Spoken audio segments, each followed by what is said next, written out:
Hello, everybody. Hello, everybody.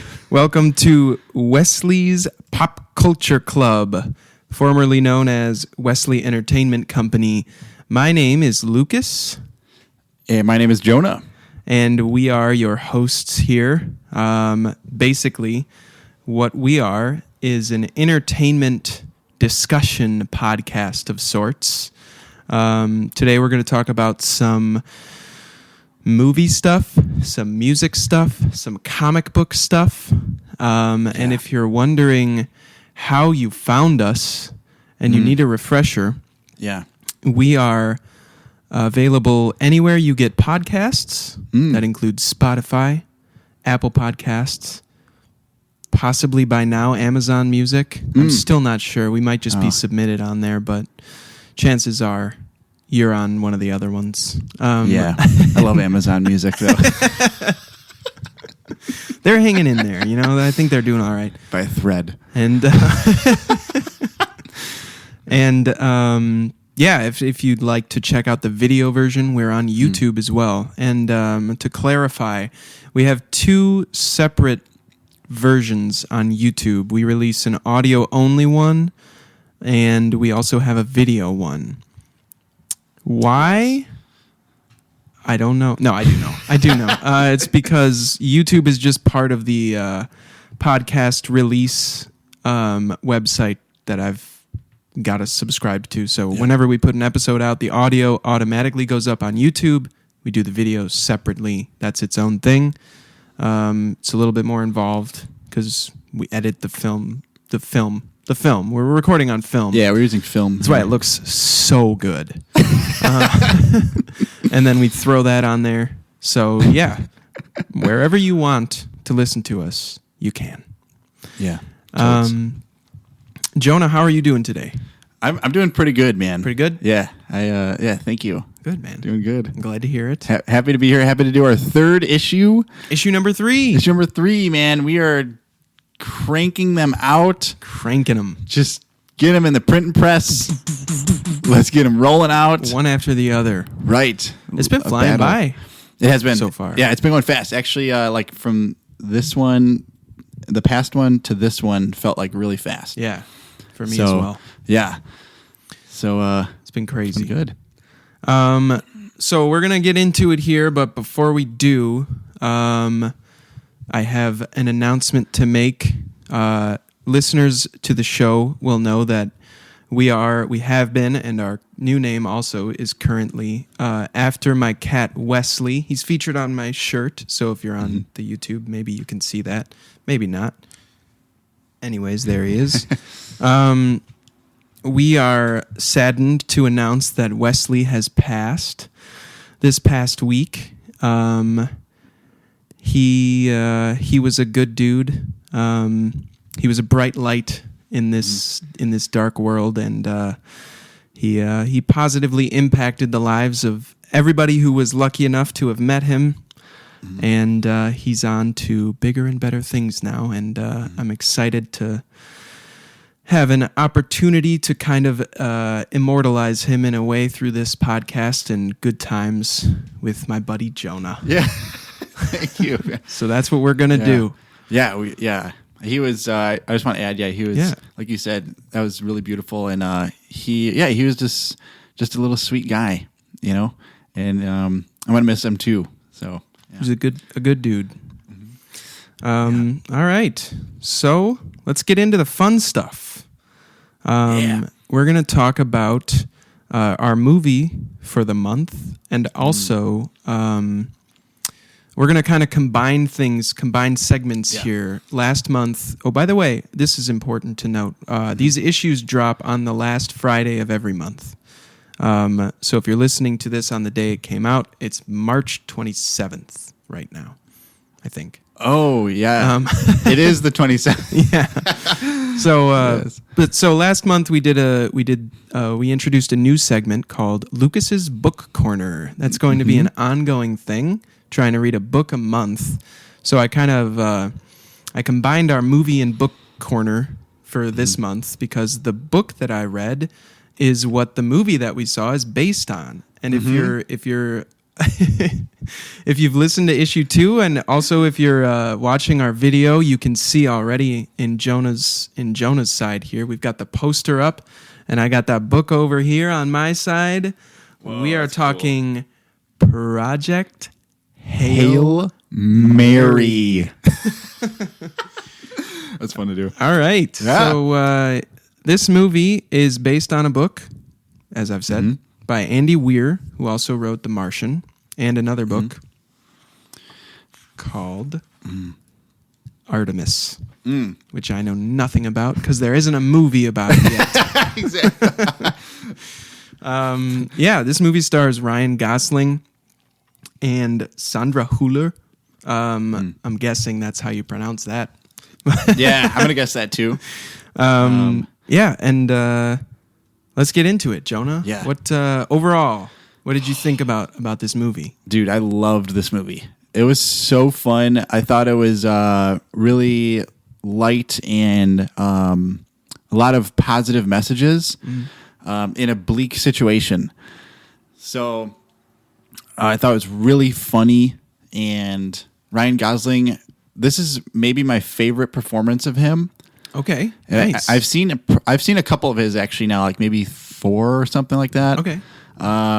I thought this was his funniest one. Wow. Yeah, which I wanted to talk to you about that. Okay. Oh, also, sorry to cut you off here. Blanket spoiler alert. Yeah. For everything. Yes. Everything contained herein. We're gonna cover it. Yeah. Yeah. Wow. Snug. Yeah, I feel warm now. All right. Yeah. There it is. Yeah. You've been warned. Okay, you've been fair warned. If you continue to listen and get mad, it's on you. Yes.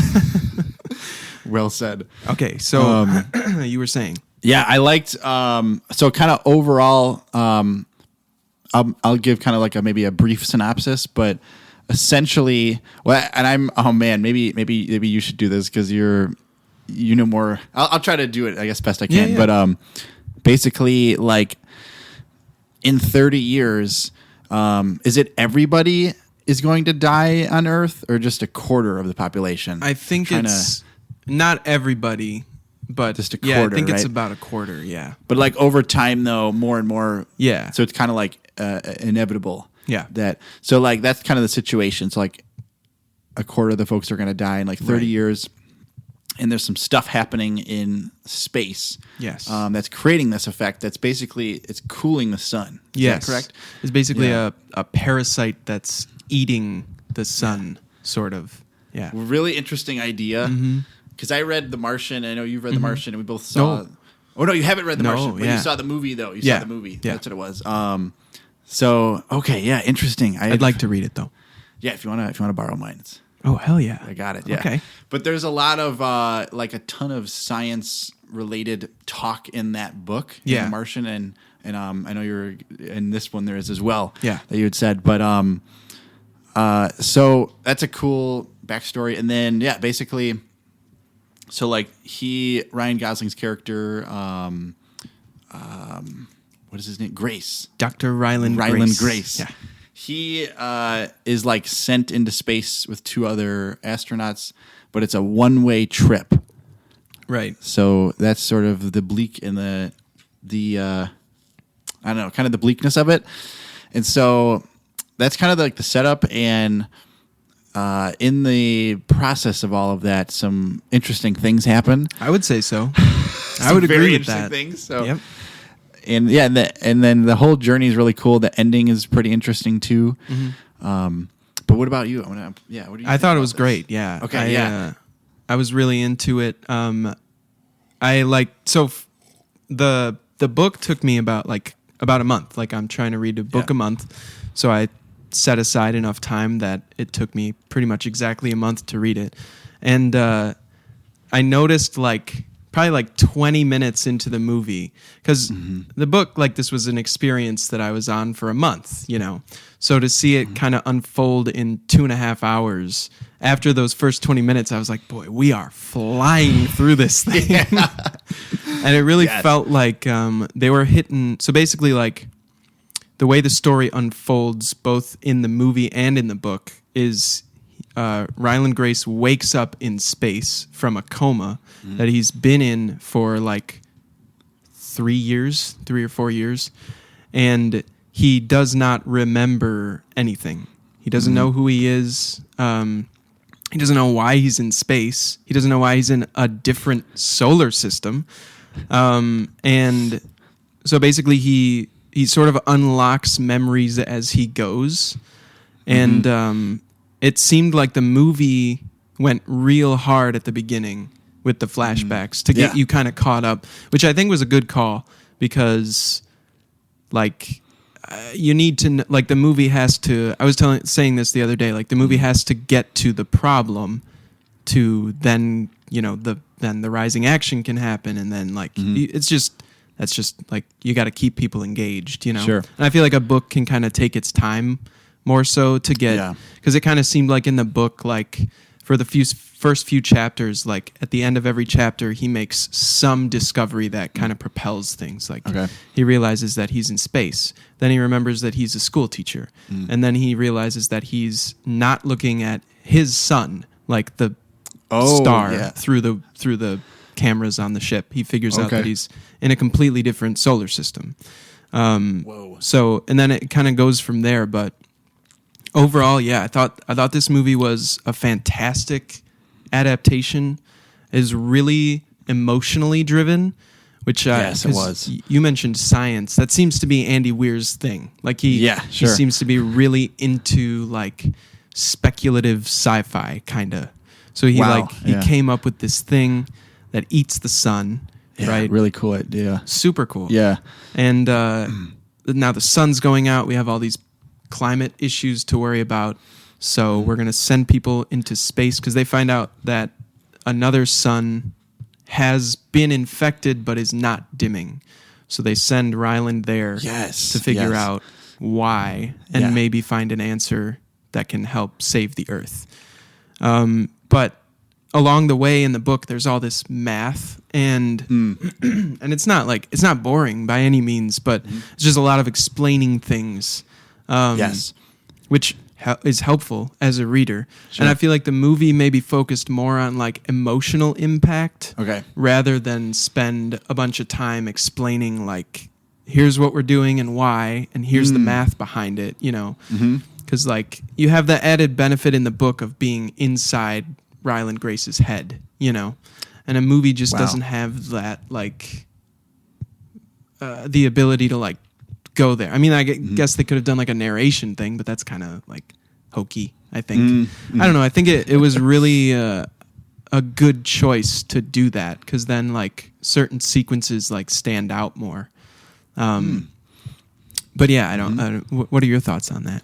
I think that's a really good point. Like, I feel like that's why I liked the movie was the emotionality of it, kind of like you just said. Because I there is a part of me that's like I never really was into sci-fi movies as a kid. Okay. And I think like this for me works because of Ryan Gosling's acting, because he's like, maybe it's because we just saw him as Ken and Barbie, or maybe it was actually 2 years ago now, but and I just know him from doing kind of funnier stuff. And so I'm like, okay, this is probably gonna be a little funny.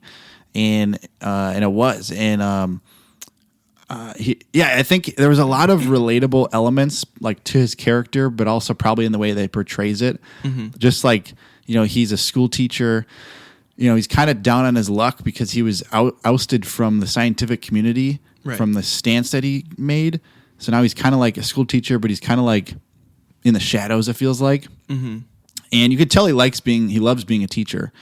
But he's kind of, the world's kind of beating him up.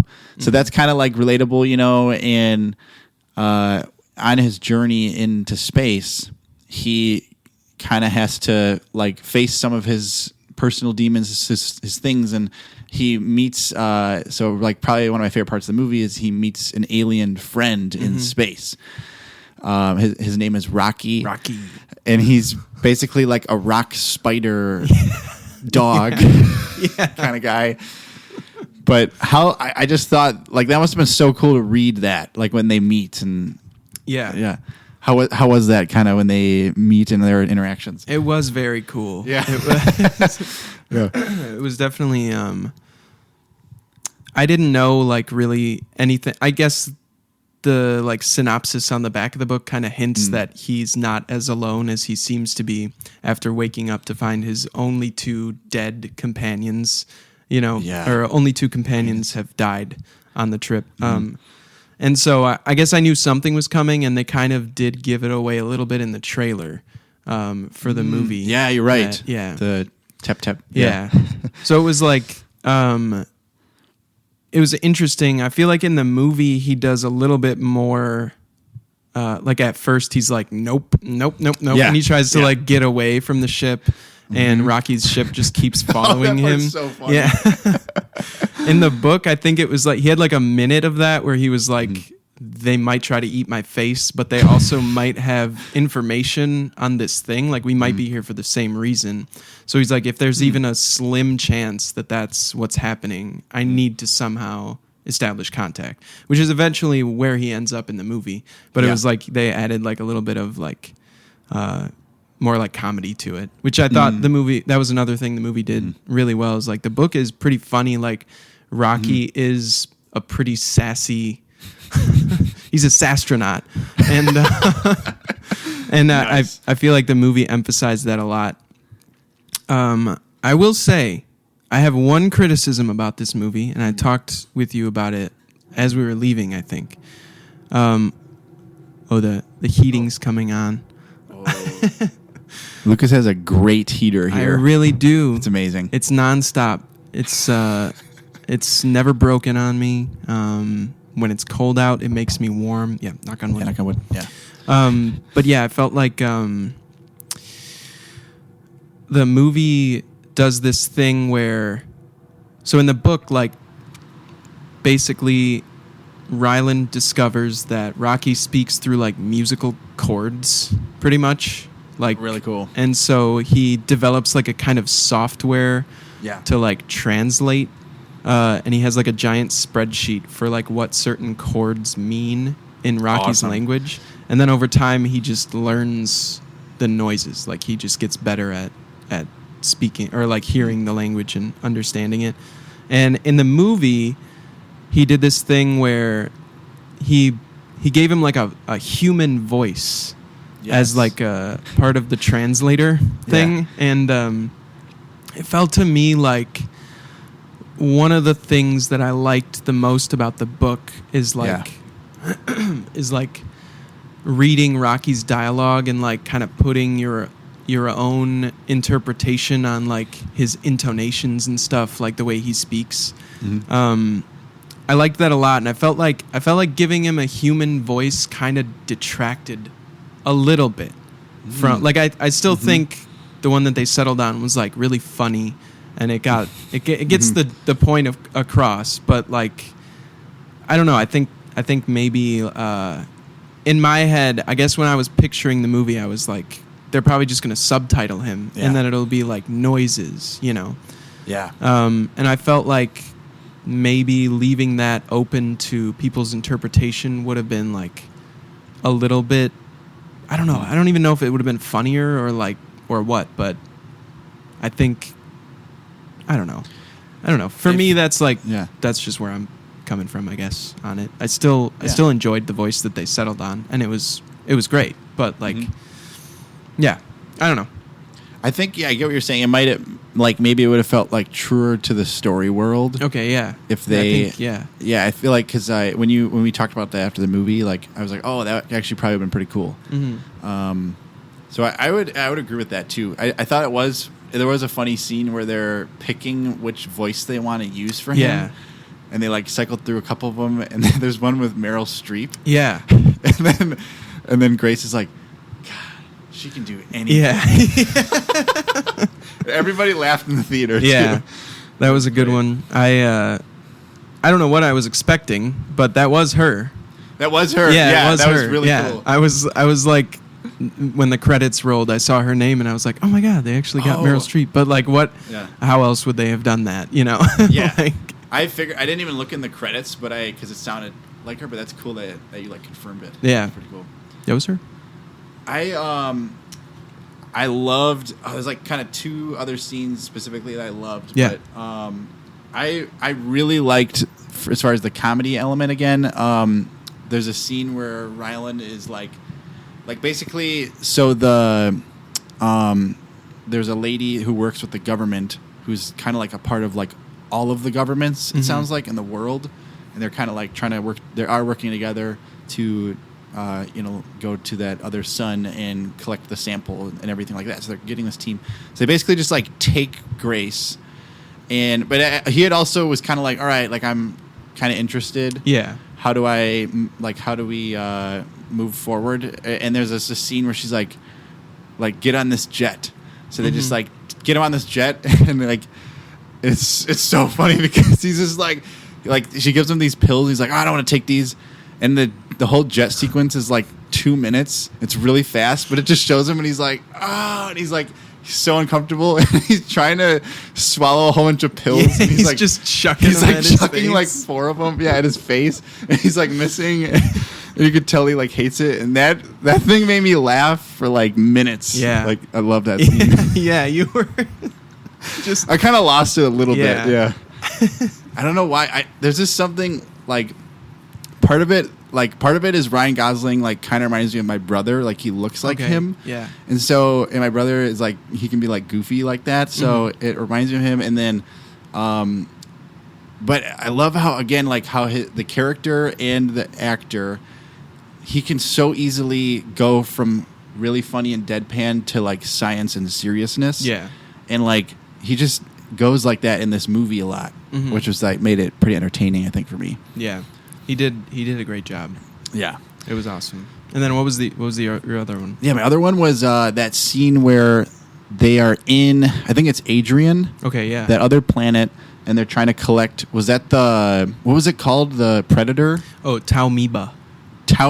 Okay. Yeah. Is that Predator, was that a different thing, or was that like the name? They're like, Taumiba is the It is, Predator. yeah. He gave it that name because it's like from an organism from the Tau Ceti system. So he just called it Taumiba. Tau Ceti is like the sun there. Oh, yeah, that's right. Yeah. I didn't follow all these names, to be honest. Yeah, it was a lot, yeah. There's a lot of names. But where he is like out of the ship, he's in a spacesuit, and it just goes like all red and black. Yeah. And there's like, it just looks so cool. Yeah. But it actually made me pretty emotional. I didn't talk about this earlier because it reminded me of, as a kid, when we went to Disney World, Space Mountain. Oh, yeah.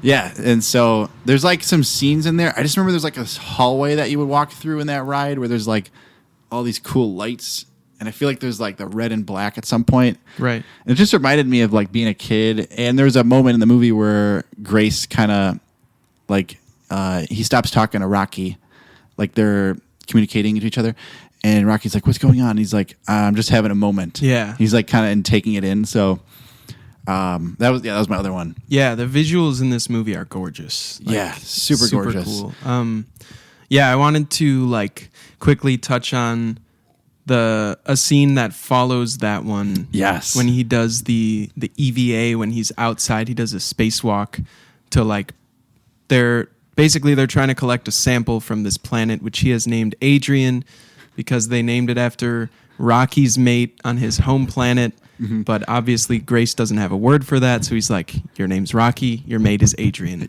which is hilarious. Yeah. And so they're collecting this thing that they think can sort of, basically it hunts the thing that's killing the sun, that's draining the sun's energy back in his solar system and Rocky's solar system. So they find this predator thing and they want to collect a sample of it, but they can't go like too close to the planet or else the orbit of their ship will decay and they'll crash into it, and they can't handle the atmosphere. So they drop this giant thing, like a huge, in the book it's like 10 kilometers, and they have to make all these links of chain. Oh my gosh. That's how long the chain would be? I think it was something like that. And so basically they make this giant fishing rod kind of thing, like a line basically, and they attach this thing to the end of it that can collect this sample, and then they reel it up, and then Ryland has to get it back into the ship. And all sorts of shit goes wrong while he's out there. Oh my gosh. And he's falling around. And then there was a point, and then he gets back in the ship, and he has to like, there's a hole in 2 of his fuel bays, so he has to like jettison them into space. Oh my gosh, yeah. And then at that point, the gravity is so intense inside the ship that he's like pinned down in his chair to the monitors in the control room. And while this is happening, they show you like a shot from outside the ship, and they're just spinning. Yeah. And they cut the audio for like it felt like 30 seconds. Yeah, really like, long. It felt so long. And everyone in the theater was just like holding their breath. Yeah. My palms were so sweaty. It was insane. And I knew it was going to happen. Yeah. But I was still so stressed. Like, oh my gosh. It was crazy. That's great cinema right there. Yeah. Oh my God. It was phenomenal.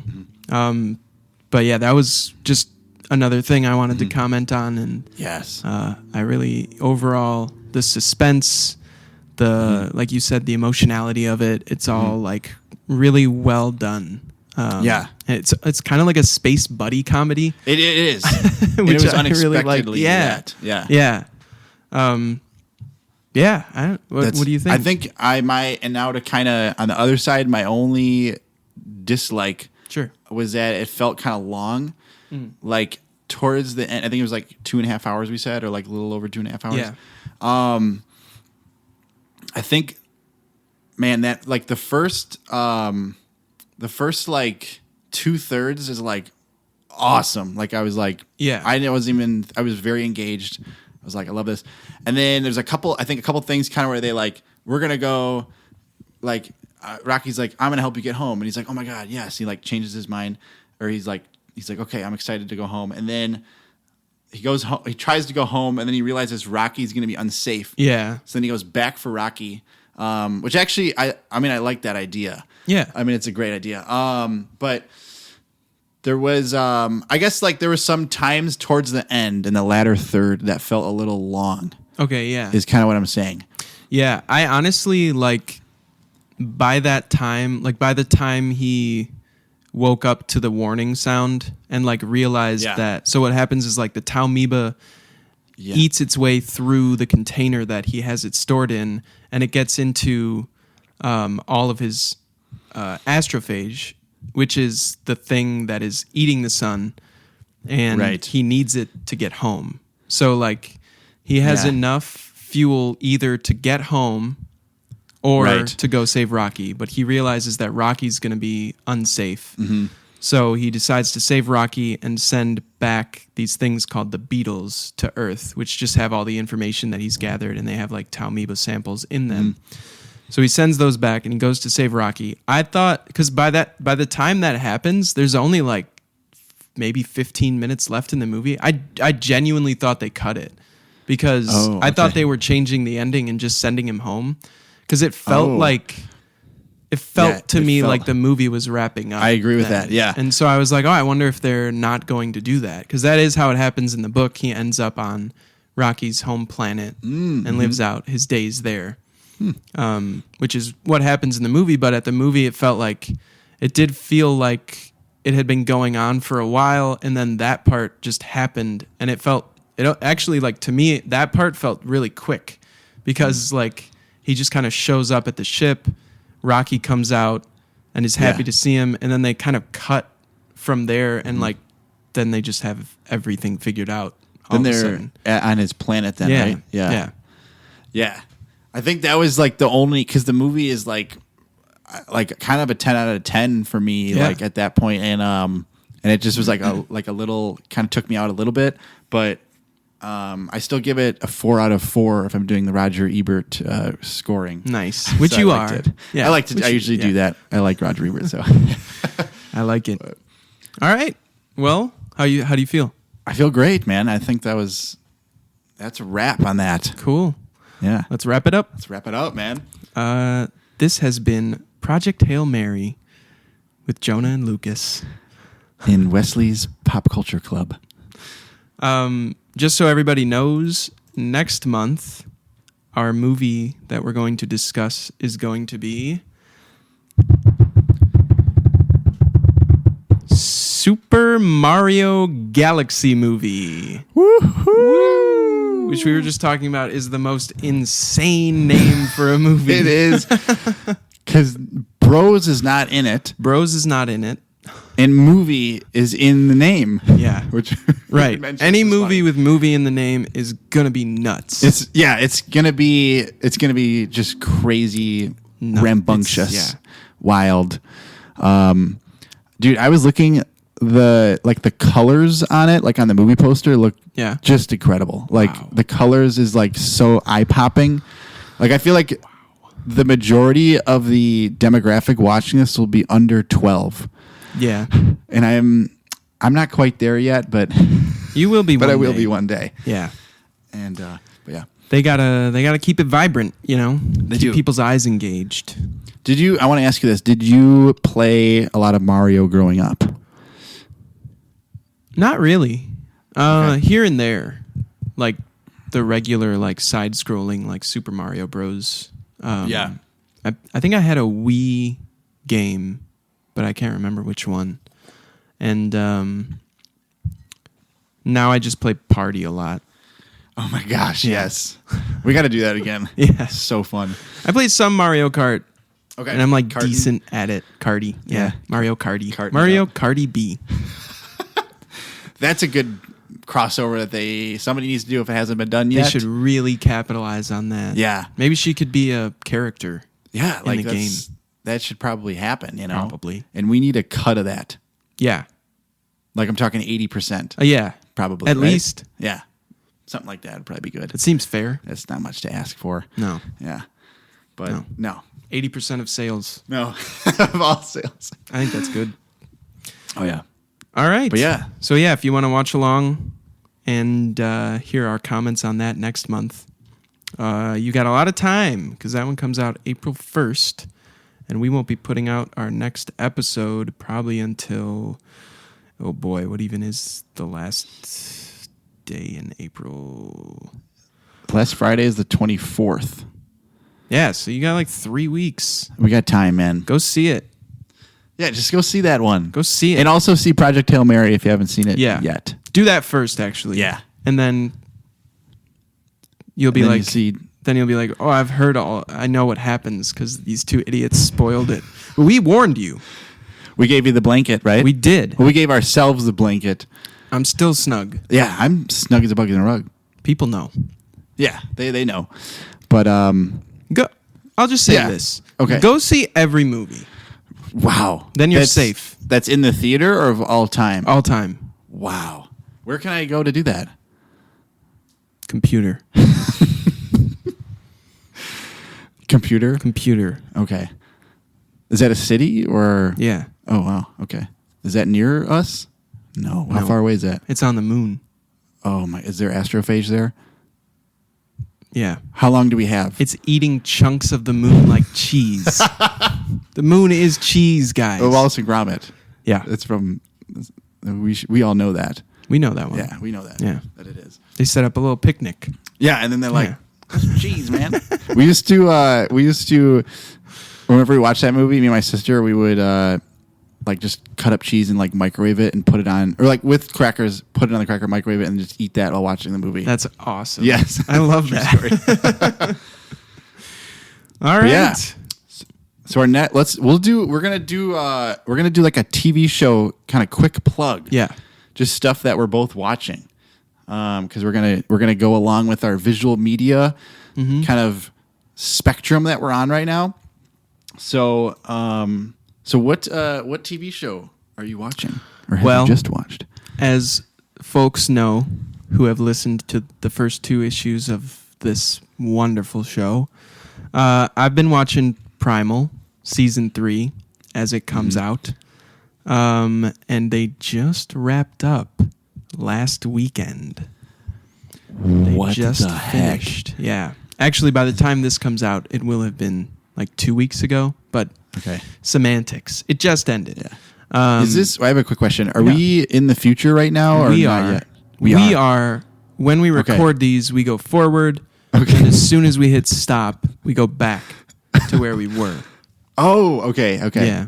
That's why this is so fun, because we're in the future right now. Yeah, we know a lot of things that are going to happen in the next few days. Yeah. But some of them are really bad. Some of them are really bad. Yeah. But there's a couple good things. Yeah. Yeah, there's a couple good things. Yeah. We can't talk about any of that though. No, I think we'll get in trouble. Yeah. Yeah. By a lot of people. Yeah. But I don't want to. We can't upset them. Yeah. Yeah.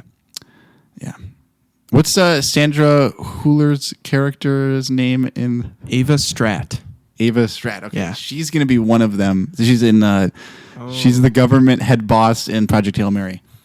Yeah, I'm not fucking. You don't want to mess with her. Yeah. She is crazy. But she also is saying that was I think it was Harry Styles sign at the time. Yeah. That was really cool. That was cool. That was cool. But anyways, to get back on track. Yes. So I also no, I'm gonna stay focused. Okay. You- I was gonna say I've never listened to a podcast where they get off track. Have you listened to one? I think that.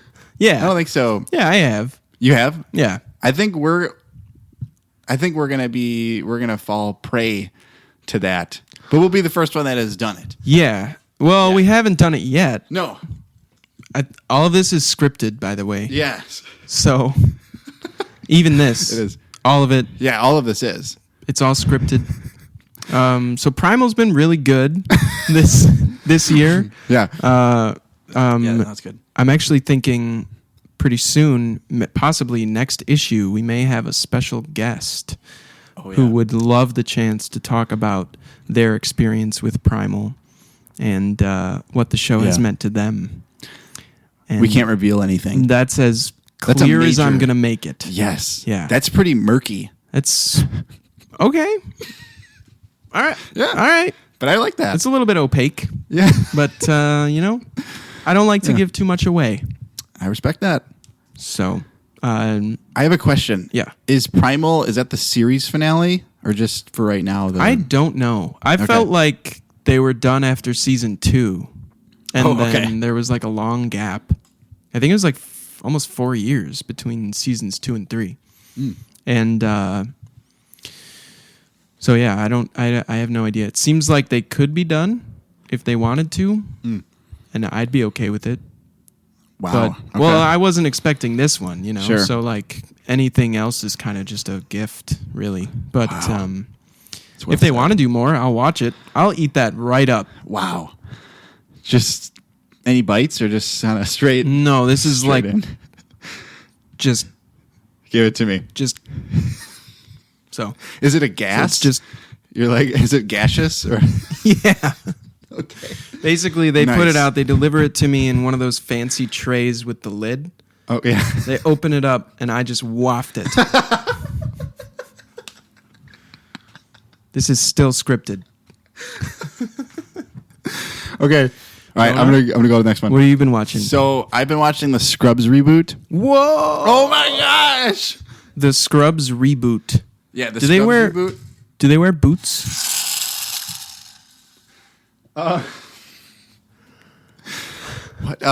No, they don't wear boots. Oh. But I really like Scrubs. I have watched like back in the day when they had it on. Mm-hmm. I had watched like a little bit of it here and there when I was younger, and I just thought it was so funny. I never watched like the whole thing in its entirety. So this is a show that previously aired. This isn't just a new show that's called The Scrubs Reboot. Correct. Okay. Yes. Good to know. That's a common thing, a common confusion about that. Mm-hmm. Yeah. I was confused. Yeah. I Still am a little bit. You are a little bit? Yeah. Well, I'll try to go in depth a little bit more. Okay. So, it happened. I think it was like, I did this last time where I guessed and I was way off. So it happened years ago. And then, but now it's come back, but it has a lot of the original cast, which is really cool. Okay, cool. And then so right now they released, I think they're done with episode 4. It's coming out weekly Wednesdays on ABC at like 7. It's also on Hulu the next day. Nice. Yeah. But I think that it's just, I've liked it, like seeing it now as I'm older. It's really funny. It's very topical about just current trends and like cultural stuff. But it's also very like thought provoking. It's about like, since they're in the hospital, there's like usually someone who's dying or like dealing with a serious thing, and they have like a good lesson about it at the end, and it. I just like JD and Turk are the main two guys, and their chemistry is awesome. And I feel like reboots, it's hard to stay true to the original and create your own thing. And excuse me. And I feel like they're doing that. So nice. I'm gonna continue to watch it. Cool. And maybe, who knows? Maybe I'll watch some, and then maybe we can talk about it together like next month or something. I think that's a real possibility. Okay, that could happen. Good to know. Yeah. Cool. Yeah. Well, I'm glad you're enjoying Scrubs the reboot. Thank you. Scrubs reboot. The Scrubs reboot. Wait, I want to be clear. I think it's just Scrubs. Oh. Hey, what I said before about me maybe tuning in, I think I'm going to nix it's done that. now. Yeah. Yeah. See, that's what's interesting, though, is that I wonder if you, like, Wikipedia'd it, which I could do because I have a computer in front of me, but I don't really want to. A lot of work. The original is called Scrubs. I wonder if this new one is called Scrubs, and it just has, like, 2026, or if it's something, or if it's maybe the reboot after that. Scrubs Volume 2. Yes. Yeah. See, that would make sense. That would make sense. Yeah. To us. To us, yeah. To comic book nerds. Nerd? What? Oh, okay. I'll speak for myself. Me? I'm a nerd. Yeah, you are. All right. You're like a really jock kind of guy. Yeah, that's right. You're like the biggest jock I know. I'm out here just running laps. Yeah. Lifting so many weights. Yes. And just making this noise all the time. Yeah, you do like to make that noise. Yeah. Yeah. Basically, like, if you're wondering what's under this sweatshirt, which I have been for a long time, but a lot of people do. Yeah. Yeah. It's just like, it's like Bruce Banner's alter ego, the Hulk, under there. Yeah. Is it green? Yeah. Wow. Sadly, it is. I regret to inform you, it is green. So are you okay? You okay, man? Or no, I've been doing real bad. I got some real bad news from the doctor, but I don't want to go into it. Okay. This is our escapist podcast. Yeah. So we'll go back to that push later. that aside. Yeah. But it's bad. It's okay. bad. It's pretty dire. Yeah. Okay. Music. Music is next. Music. Blues music. Okay, so we got picked out. We got picked out 2 albums here. We got picked out 2 albums here.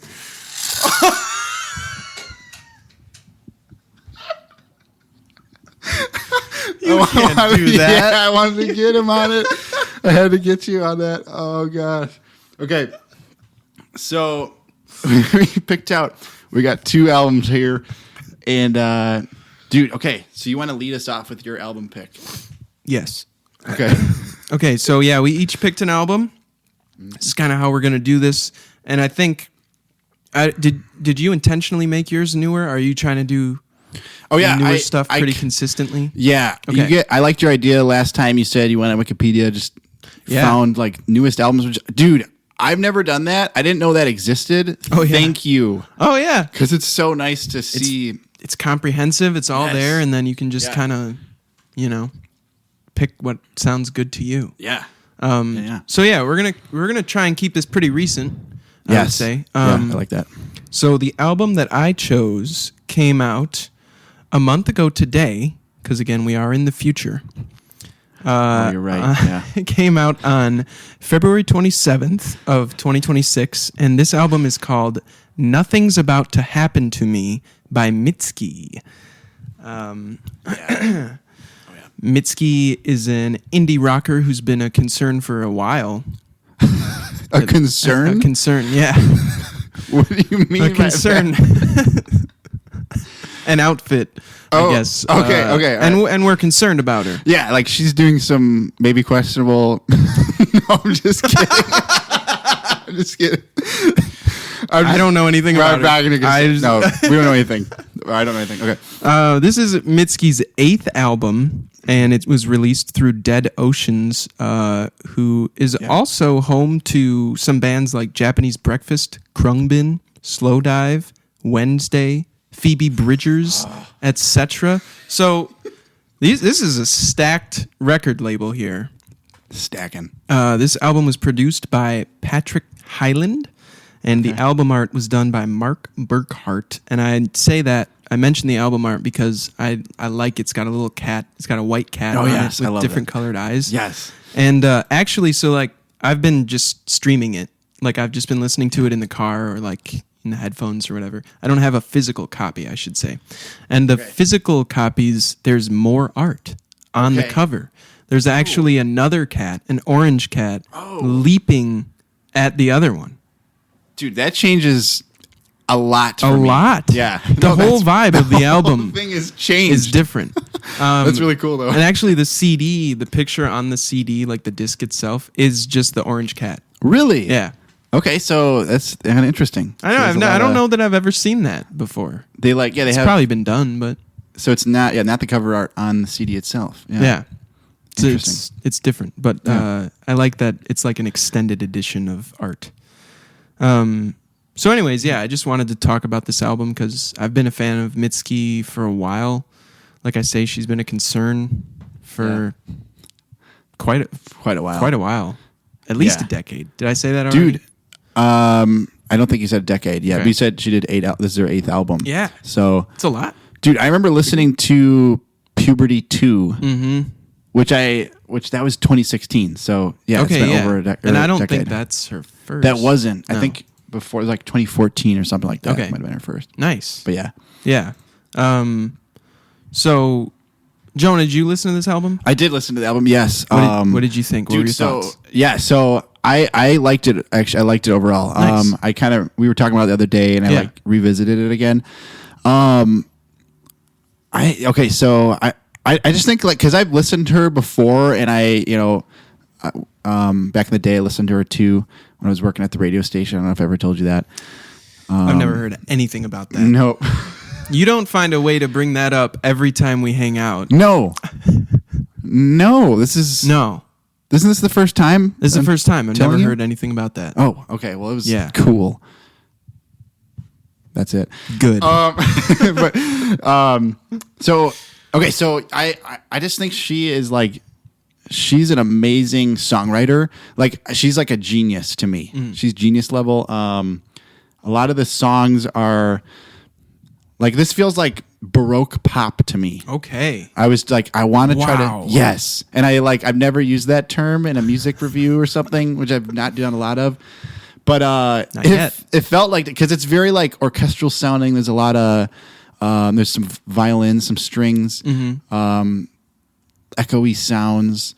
But like I was saying earlier, almost like, I'm not going to say every song because I don't remember each one specifically, but a lot of them are like, this one sounds like this. This one sounds like this.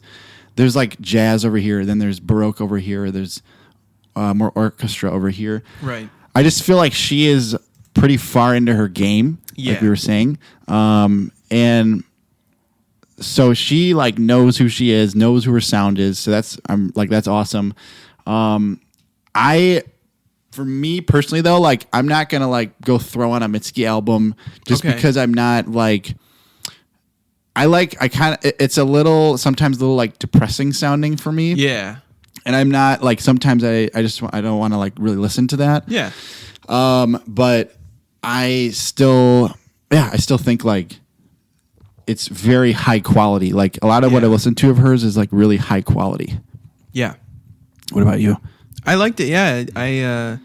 I enjoyed it. I do agree. I think sometimes it takes on like a bit of a somber tone kind of. Yeah. But I mean, I feel like a lot of my like musical roots are kind of in like folky kind of stuff, and a lot of that stuff just by nature is kind of like about serious stuff or like personal trauma and stuff like that.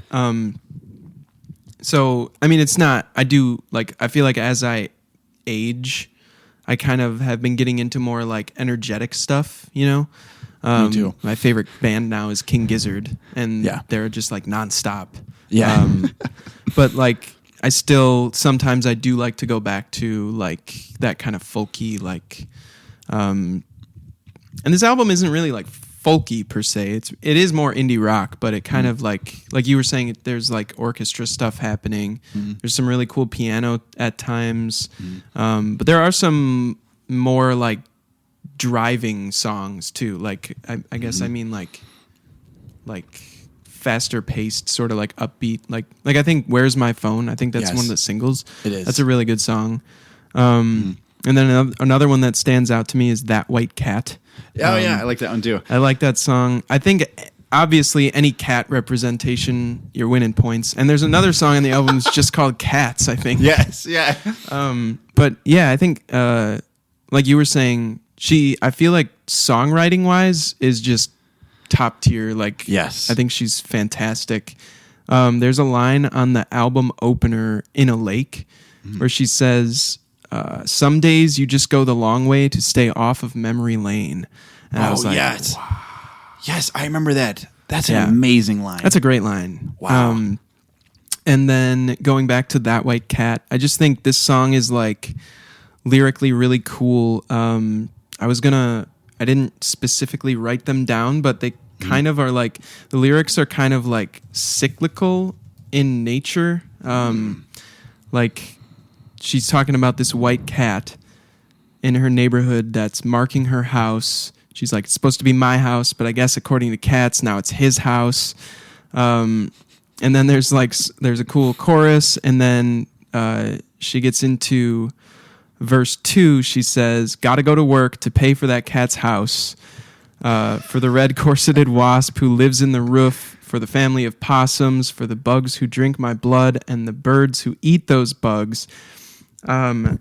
Wow. And then she says, "So that white cat can kill the birds," and then goes back into another chorus. And it reminded me of this song by, just the lyrics, I should say, reminded me of this song by Harry Nilsson called "Think About Your Troubles." Okay. Where he starts off like, it's like, actually that song is in that movie, "If I Had Legs, I'd Kick You." Oh yeah. With Rose Byrne. Yeah.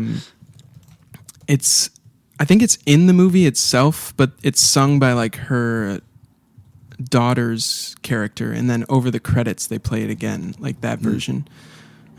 But basically, cool. The song is like, it's also like really cyclical lyrically. Like he's talking about sitting at the breakfast table, thinking about your troubles, and then you pour yourself a cup of tea and think about the bubbles, and then it goes through this whole life cycle about how the water eventually goes to the ocean where it's eaten by fish, and those fish are swallowed by a whale who grows old and decomposes, and then he dies, leaves his body at the bottom of the ocean so that its elements can be given back to the ocean. And then there's salty water, which tastes just like a teardrop, so we run it through a filter and it comes out from a faucet, pours into a teapot, which is just about to bubble now. Like that one's a little bit more like goes farther out and comes back again. Yeah. But something about like the like circle of life kind of thing. Yes. Going. Yeah. It just reminded me of that. And any excuse I get to think about that song, I'll take it. So it might sound a little far-fetched, but I love that song. And I think "That White Cat" is probably my favorite song on the Mitski album. But wow. Yeah, overall, just a really solid album. I think the song "Dead Women" is also really good, and the lyrics are very poignant. And I just overall another great album from the Longtime Concern, Mitski. Longtime Concern. I love that. I was gonna say I wanted to add. I also loved "Where's My Phone." Yeah. Kind of going back in time a little bit to that. I like how the swear word is bleeped out, which is really funny. I like that too. Yeah. And then I loved there was a lyric in there. "I keep thinking surely somebody will save me. At every turn I learn that no one will." Yeah. And I was like, whoa. You know what that reminds me of? What's that? That song "Parachute." Dude, yes. Yeah, the one from last issue. The Haley Williams song. It is just like that. Yeah. That's like a hard lesson, a hard lesson to learn. And it's a good life lesson though. Yeah.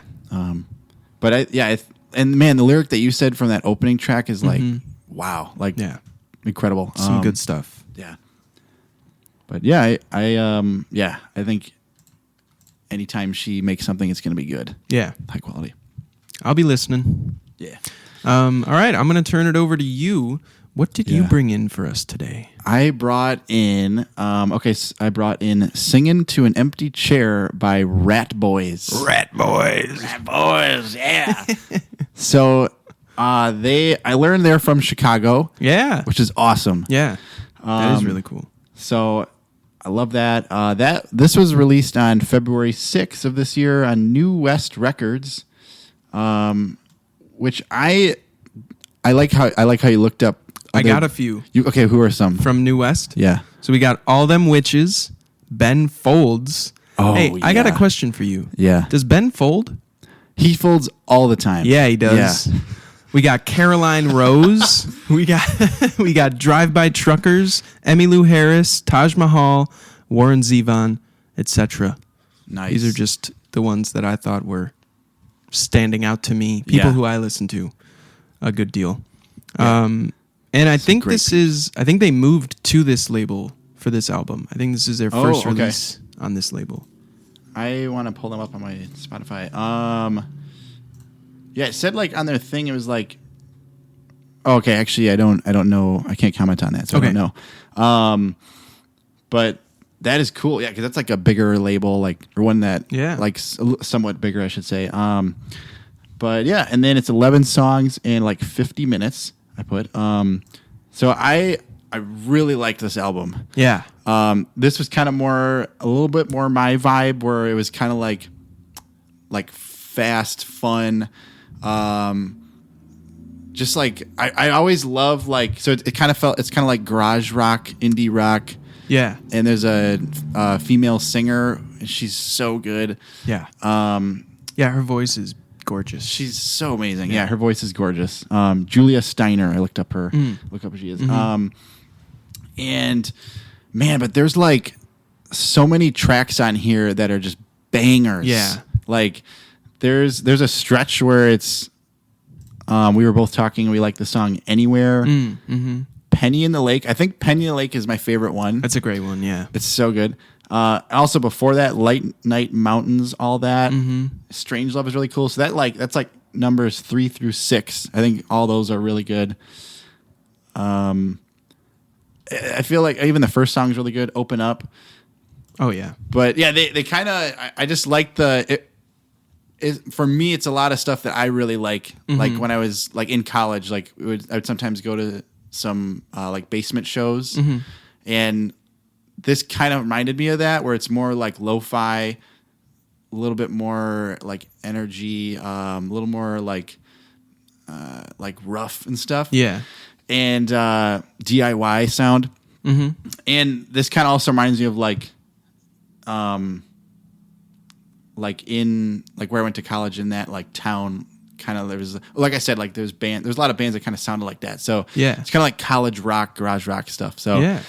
What do you think about this album? I really enjoyed this album. I thought, front to back, just really good stuff. Didn't seem like it was particularly loaded on one end or the other. Like I think it's really like spread out. I guess this shouldn't be surprising because they're from Chicago, but I learned they recorded this album in Chicago, Evanston, and Richland Center, Wisconsin.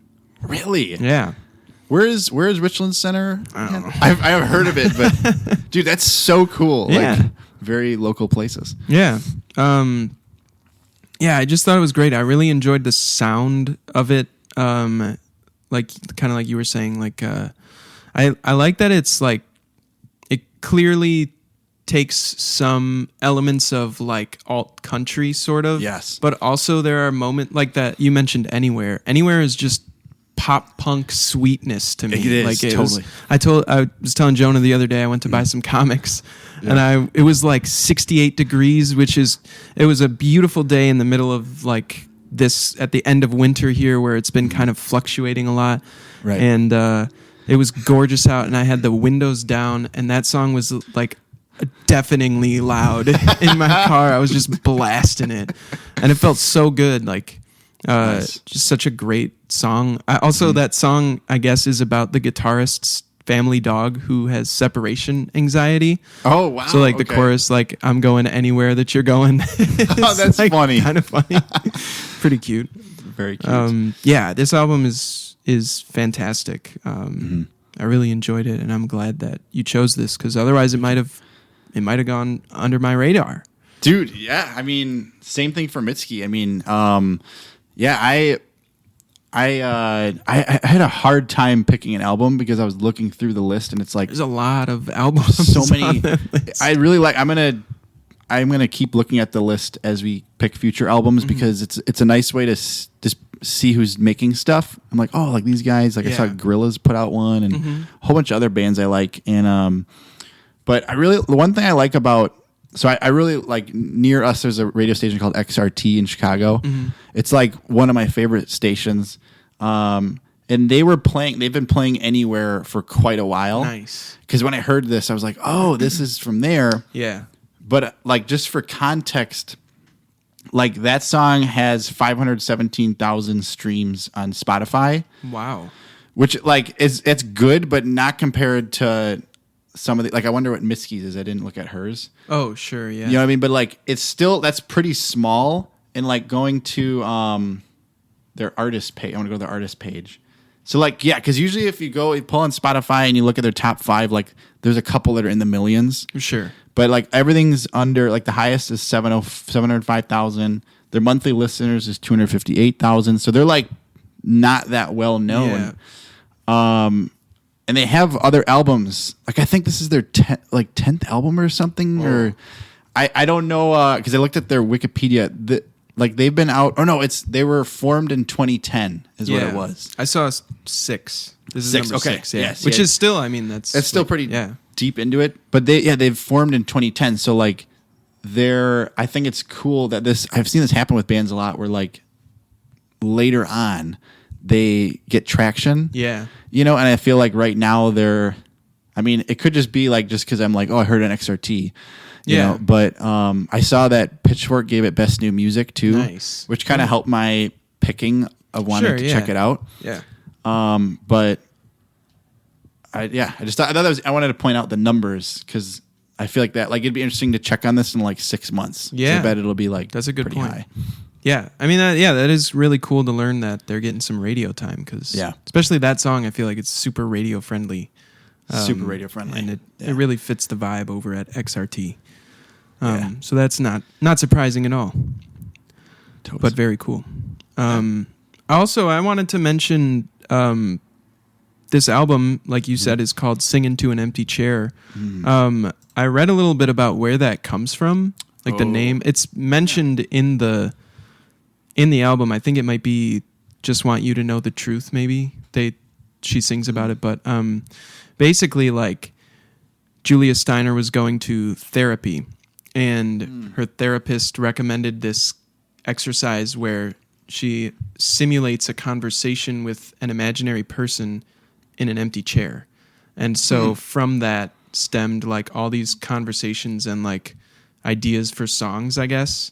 Wow, and then she that's like awesome. used that to make an album, which is incredible. That's such a cool and unique like outlet, kind of like so cool. The fact that she has music to like kind of channel that energy into must be like I would hope cathartic, you know. Sure. Dude, thanks for telling me that. That's really cool. Isn't that cool? To learn. Like that's amazing. I was curious. Like that's a really cool album title and the album cover is really cool. Yeah. With the chairs, but that's really cool. Yeah. Like that. Yeah. Well, how you feel? I feel good. Feel good? I think we're going to take a quick break. Okay. Yeah, we're going to take a quick break, and when we come back, we'll be talking comics. Thanks, everybody. Bye. Bye. Hello, and welcome back to Wesley's Pop Culture Club. Yeah! Yeah. All right. It's time to talk about some comics. Comics. In the mix with comics.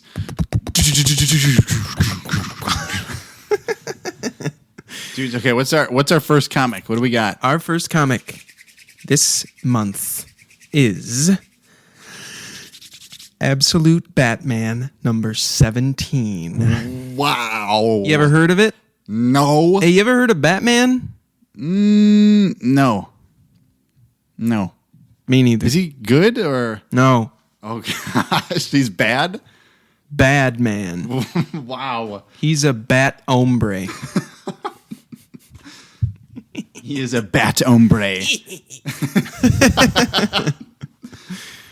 Okay, so this is it. This is it. This is what we got right here. This is what we got here. Okay. We're going to show the cover. We'll show the covers? Yeah. La-da-da-da. Take your pick. I'll just cut back and forth between these two shots of us. Okay. Like really quick. Like really so quickly? quick that Yeah. people won't know. People won't even get a good view of either. Yeah. I don't know if we should do that. Is there any way you can do it a little bit longer or no? No. All right, you know what? You got to do what you got to do, okay? Yep. Yeah. That's it. I get it, yeah. All right. Absolute Batman 17. What do you got, Joni? You want to get us in here? Yeah, okay, so Batman is... So we picked up after last issue where he was with Wonder Woman. Mm-hmm. And so now we're getting introduced to Absolute Poison Ivy. Mm-hmm. Yes. And she is not someone you want to mess with, guys. If you didn't know that. I'm actually new to her character, but I knew she was a bad gal. And so pretty much the kind of the setup is like there's this giant building in Gotham City called the Heart Building, which is like at the heart of the city. Mm-hmm. And this is a flashback, and her mom is like her mom is sick, and she's basically like, any wish made here will come true because it's like the heart of the city. So the heart of the wish from the heart will come true.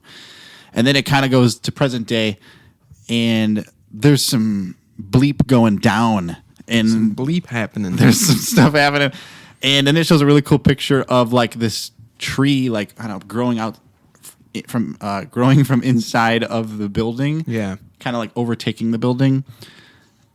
So basically, like Batman's trying to get in here to see what's up. True. That's Can kind of I our just setup. say? Yeah. He comes through. He cuts through with these chainsaw arms, yes, which I thought was totally on brand for Absolute Batman. Chainsaw arms is crazy. Like everything about this comic just keeps getting crazier. Yeah. Like, and I think you said, and I'd heard this too. Scott Snyder has 54 issues planned at least of this. 54 now? Yes, Oh my yes. God. So we're not even halfway. No. He's just gonna be doing it till he's like 90. Yes. It's like the Logan thing in Deadpool and Wolverine. Oh yeah, that's right. He's like, you're gonna keep doing this till you're 90. Hey, if he keeps bringing the heat, I'll read it. I will too. I'm not gonna be ageist about it. No. You know, old men can write. Yeah. Old women can write. Yes. Anybody can. Anybody can. If they want to. But if they don't want to, then they shouldn't have to. Right. And that's my hot take. Wow. On this. Hot take right now. Batman is a pretty cool character. Oh, dude, maybe it's just me, but for me, Poison Ivy is like one of the villains in Batman's rogues gallery. Yes. But maybe that's just me. That's just you. That might just be me. Yeah. That's just you. So what are you thinking about this issue?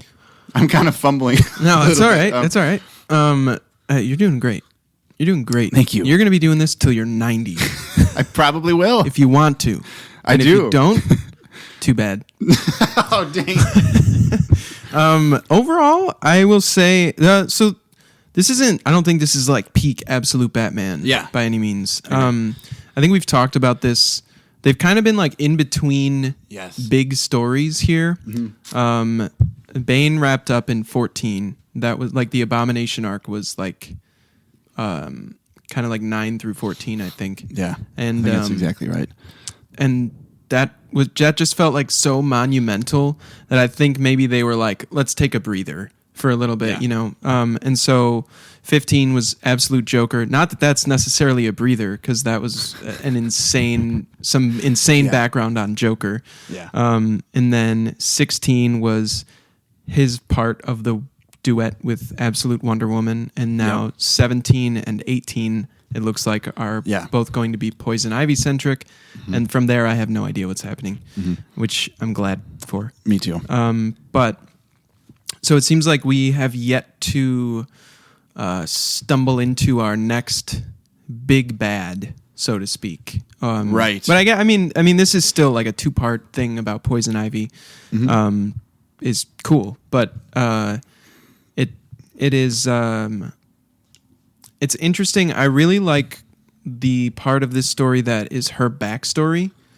I think that is maybe the most intriguing part of this for me. Just because I like how it differs from like mainline DCU Poison Ivy, who is mainly just plant and human DNA, right? Okay. But in this universe, she has not stopped just there. She's combining elements from all 6 kingdoms of life to create what is the title of this little 2-part thing is the 7th kingdom. Wow. Being her. Who is... This is why I like doing this with you, because you teach me a lot about this. But yeah, so I mean, also we got a guest artist on this one. Yes, we do. Eric Canete,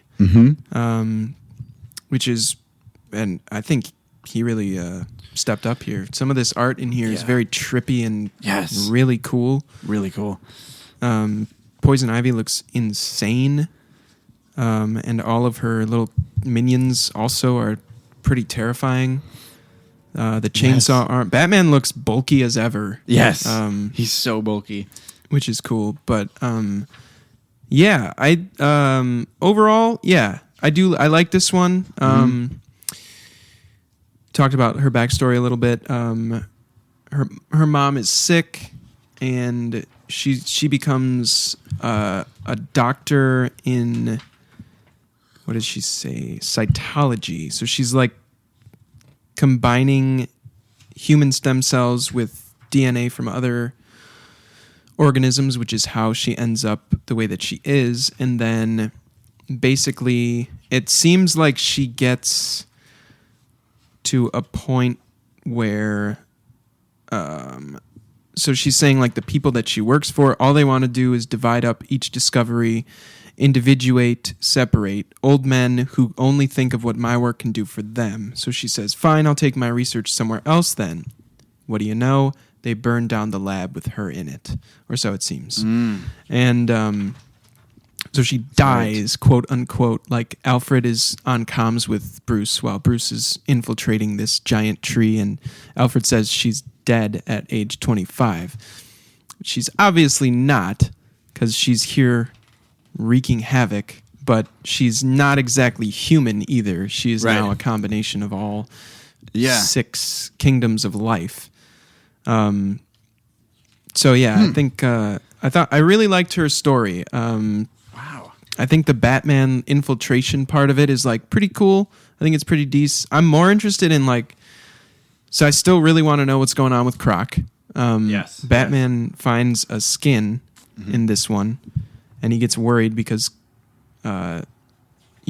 crocodiles shed their skin when they're getting bigger, not smaller. So he's a little nervous there, and he's kind of struggling to stay grounded with all the changes that are going on in his life. Like the public is really attaching itself to Batman in a way of support, but his friends now hate his guts. Yes. Which seems like he's kind of dealing with those things not super well. Or he's kind of like, he's all right, but he's spiraling, Yes. To maintain control here. I that's pretty much, those are the things that stood out to me. What are your thoughts here? Yeah, I think I like a lot of what you said. to me, the most intriguing part of the book is Ivy. Like, man, there's some really cool art for when she shows her full self being this combination of all these kingdoms. Especially that second to last page where she's like, "Welcome, Batman, to your wish." Oh yeah, and her like face and everything is all like torn apart. And yeah, it's just so cool. A lot of that body horror again for the overall theme of the whole book. Yep. Of Absolute Batman. I like guest artist does really good stuff. I think it kind of it didn't quite have as much energy to this one as the other ones, like you had touched on. I thought it was still pretty interesting. Her backstory, when you were just talking, like I didn't quite retain all of that, and so that was really cool to hear you talk about that because that made me understand it a little better. Okay. Because I'm still confused about like her wish, because that seems to be the theme throughout this book. It does. What are your like? Because she says at the beginning, like the mom says, "Make a wish," and then at the end, she's like, "Welcome to your wish." So I'm like, my question is like, is what made her turn like evil the fact that these people like burned her alive in this? Like, why is she taking it out on like humanity? And do we know the answer to that though? Too is the other thing. Yeah, I don't know. Maybe we don't yet. It is interesting because what does she say? She says when she makes the wish, her mother is already sick, but she doesn't know this yet. Yes. Right? So I was thinking originally maybe it was like a I wish I could live forever kind of thing, and this is how she made it happen. Okay. But now I'm wondering if like, I don't know. Yeah, I don't know. It doesn't seem like at the time she had a reason to be thinking about that, you know? But Right. And then, at the end she says, "Welcome to your wish," to Batman, Right. which is also a little bit confusing. But I don't know. Yeah, I think that's a good question. I think next issue will probably answer some of our questions because it sounds like it is the end of the Ivy little arc. Yeah. But I think. Oh, the other thing I wanted to point out was Officer Barbara Gordon is in there. Oh yeah. For a little like a hot second because there's like a moment where Pennyworth is is talking to Batman, and then and he was said how like some cops had gone in there, and then Batman finds a lot of them are dead. Yeah. But Barbara's still alive, and then there's a scene where he like pushes Barbara off this cliff within the building. Yeah. And she's like, "I want to be partners," and then like he's like, "No." Yeah. So then the book ends where like Ivy's about to like kind of like Batman's in a tough spot. Yes. Ivy's probably about to F him up. Quite a cliffhanger here. Yep. So I'm thinking in the next one, Barbara's going to come to his aid. Okay. I'm hoping she does. That seems like a good bet to me. And the other thing I want to touch on is the Martha Wayne in this story. Yes. Right. So her Bruce's mom. So the epilogue is she's working with the Court of Owls. Right. And I have not read the Court of Owls kind of lore. I know that is a popular part of Batman's lore, but I don't know like anything about it. I don't really either. No, okay. I believe it is created by Scott Snyder, though. I think that's his brainchild. Because I think it was from like I've heard it being in the New 52 era. Sure. But I've never. But that's pretty sweet. So this is going to be really cool. I'm really interested about that. Yeah. Like that was a very exciting part of the story for me because it was like because she's also in this book she is kind of becoming more romantically involved with Officer Gordon. True. The former mayor. The former mayor Jim. So I don't really know like is she going to be a good guy or a bad guy? Like we don't know what the Court of Owls what their alignment is. I don't know what they're usually up to, and I don't know what their absolute universe incarnation is. If that's an inverse or if it's the same thing or what it is, but they seem scary. Yes. They look really cool. Yeah, they do. We're always here, Martha. We knew one day you'd come back to the Court of Owls. Dun, dun, dun. To be continued. To be continued. Also, before we move on, maybe I like this page that's like right in the middle on the staple page. Yeah. On the right side, we get a little cameo page here. We got Jack Grimm. We have a Harley Quinn appearance, and we have Dick Grayson. There's like 3 little things going on simultaneously. It's also interesting. Wow. Dick Grayson, who's usually Robin, seems to be pretty anti-Batman. He is. It's really the stuff they've done has been pretty funny. Yeah, because he's a nurse. It looks like in the emergency room. Yeah, he's popped in a few times. Yes. But yeah, he does. Yeah, he works at the emergency room, and he just thinks the city's going crazy because of Batman. Exactly. Yeah, that's such a cool take to make him completely anti-Batman. Yeah. There was some funny stuff in previous issues. Wasn't there something he had like? I remember he had an ID, but there was something that I can't remember. Do you remember what it was? It was something with like an ID, and then it was like something very clearly anti-Batman. And I can't remember what it is right now. No, but it was pretty funny. But who is Jack Grimm? Jack Grimm is the Joker. Really? Oh, yes. Okay. I forgot that. Yes. So wait a second. Here's the return of Gotham's prodigal son. Wow. So and then you have Bruce in the middle of it all, kind of saying, "Is it him changing things? Is he behind it, or is it me? Did Batman do all this? What's the real source?" So when he's saying, "Is it him?" Is he was saying Batman is him, or me as in Bruce, or is he referring to some Joker or somebody else? That's a good question, actually. I guess I was reading it like, is it Batman? Yeah. But also, you do have Jack Grimm here. I think it could be him. I think it would be when I read it originally, it was the him is Batman. Yeah, because he's kind of been talking about how he said earlier, like, he doesn't even recognize like what Batman is anymore. Yeah, exactly. There's that cool page in this too that you touched on where he's like walking by like merch of Batman. Yeah. And like you had said, like how he's reckoning with this, how the city is like internalizing Batman, and how, like you said, his friends, like he's just having a struggle with this. Yeah. Which I think that's a really cool like plot device to touch on, that now Batman is becoming known publicly in this world. Right. And he is like you said, he's just struggling because he feels so bad about what happened to his friends because he's Batman. Yeah. But he has to like be a hero to these people, and they have like all these souvenirs, and then he like destroy this guy's little stand? Later on he kicks and the guy's like, "What the hell, man?" Yeah. he kicks it over. Yeah. So he's clearly upset about that.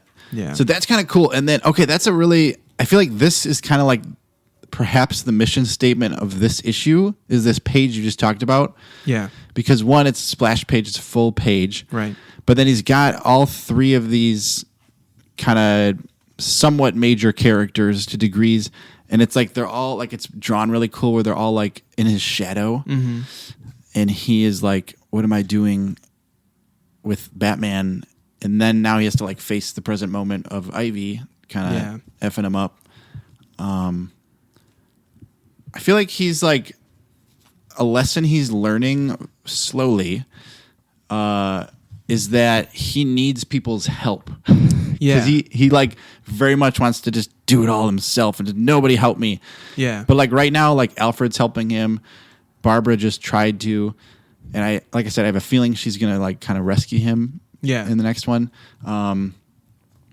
But anyways, just kind of some thoughts that just popped up. Yeah, which I feel like the like needing like outside help from other people, whatever, is kind of a recurring thing here, because like in the first, like in volume 1 in the zoo, he is like hesitant to tell his friends that he's Batman.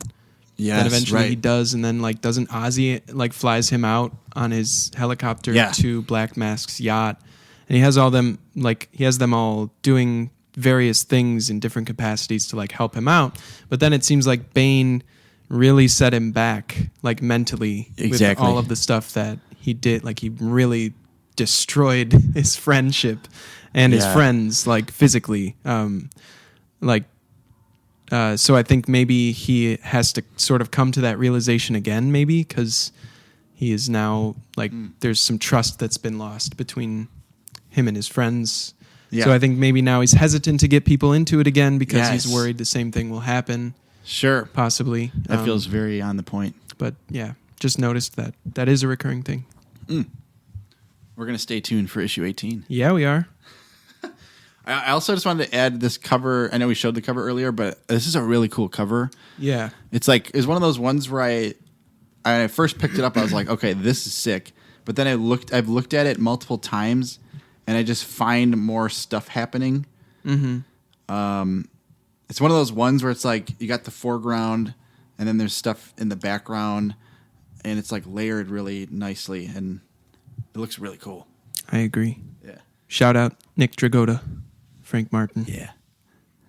Oh yeah, that's cool. All right, moving along. Let's move along. Yeah. Next up, we got the Infernal Hulk, number 4. Take a look at that. A little cover action Look at for you. This guy right here. Look at this. There's that. Nice. Doing that. And again, I'm going to cut really quick back and forth, and no one will be able to see that. Okay. So I don't know why it's not yours to you're question doing that, it. but I can't, that's you, man. You have that. You're editing it. Don't worry about it. You got it. It'll get done. It'll be great. You're going to see it, and you're going to be like, I can't believe I ever questioned him. Yeah, it would only make sense Yeah. in that situation. Yeah. Yeah. So, okay, man, let's do it. Infernal Hulk number 4. Yes. What are your overall thoughts? Okay, at large. So I thought this was an interesting one. This is a lore builder for me. Yeah. This is a huge lore builder. Agree. It makes me want to read the previous run of Philip Kennedy Johnson and Nick Klein. But I'm also I'm not going to right now just because I want to, I'm just going to keep on chugging. I thought it was cool that we got, so this issue kind of centers around the other Hulk, which I think, isn't it Hulk's cousin? Okay, so here's what's up. I think I goofed last month. Okay. Because I thought this was his son. And what did we end up? Scar? Is that his name? That's right. Yeah. I think this is Hulk. Oh, okay. I think this is Hulk. He's separated from Banner. Because in the beginning of this one, it says they have the little get you up to speed. Maybe. Yes. Do they? Okay. Is it at the end? No, it's towards the beginning. It's okay. Page 4 or it's something. after that really cool one-page shot. Oh my gosh, that page is so amazing. good. Yeah. Yeah. I love that. It's amazing. Hulk, so it says, after his defeat at the hands of Eldest, Hulk is locked away inside the mental prison known as the Hulkscape, where Hulk once kept Bruce Banner. So that's Hulk. I thought it was Scar, but I think what happened was they were saying Scar is who saved Bruce and Betty from Eldest in the past, in whatever realm that was in. This now is quote unquote Banner's Hulk.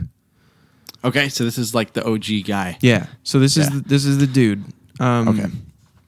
So yeah, I like that. I think that was just me getting it. I just got confused about who that was supposed to be. But now I'm pretty certain this is Hulk. Because they say the at the beginning, excuse me, the president is doing a narration, and you're watching an ambassador's plane be ripped apart by the Hulk and some minions, and he says, I don't know if this thing really is Bruce Banner's Hulk or if that one is still out there somewhere. If he is still out there, if he can even stop this thing, I hope he shows himself soon, while there are still some of us left to save. And then the art on that page transitions really in a cool way onto the next page, and then we're left with this guy, Hulk. Okay, so that's a compelling case. That makes sense. Yeah. So I believe this to be Banner's Hulk. Yeah. Okay, cool. Mm-hmm. I liked. There's a lot of pages in here with no dialogue and like all art. Yeah, and I love that. Yeah, me too. Like, yeah, there's quite a few of them. And dude, Nick Klein is becoming one of my favorite artists. Nick Klein is cooking, just on this cooking book. It up. It's insane. Yeah, it's beautiful. All this Hulkscape stuff is just phenomenally done. Yes, the colors are awesome. Mm-hmm. So I did, okay, so I had a couple things I really liked. I really liked Joe Fixit because he's a very cool character to me. We were discussing him. I wanted to do some research. So I went onto the Marvel fandom wiki. Oh, yeah. And I just started looking up characters. And so the Mother of Horrors is in here. Right. Okay, and so it's from my reading, like Eldest, who seems to be the big bad in this book. Yes. Is the firstborn of the Mother of Horrors. And but the Mother of Horrors is trapped in the Hulkscape. Right. With all these other Hulks. And then I read more about Eldest. Eldest is not in the Hulkscape. Right. But I was I got a little confused after that, like kind of reading more in depth, but yeah, it's interesting. Because they say anyone that Eldest has ever consumed or possessed, is now trapped here in the Hulkscape.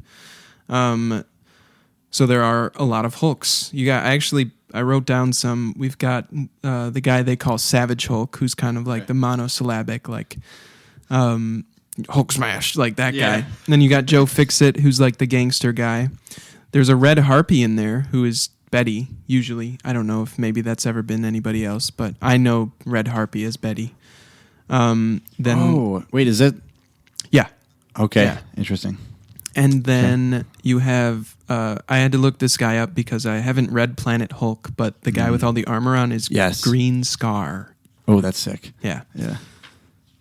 So lots of different Hulks. I've heard that's a really good run. Yeah. Okay, that's on my list. Be down to check that out. Yeah. I was going to ask you, do you know, so there's this guy who seems to be on Hulk's side who makes an appearance. Oh, yes. In this one. He brings him to the other Hulks in a way. Mm-hmm. And then at the end, Hulk sort of wakes up and this guy is here and he turns into a crow. Yeah. And he asks Hulk what he's learned. Hulk says he learned that he's not alone. And then this guy leaves him with a little doll and says, perhaps Ogmundur can send thee yet another ally.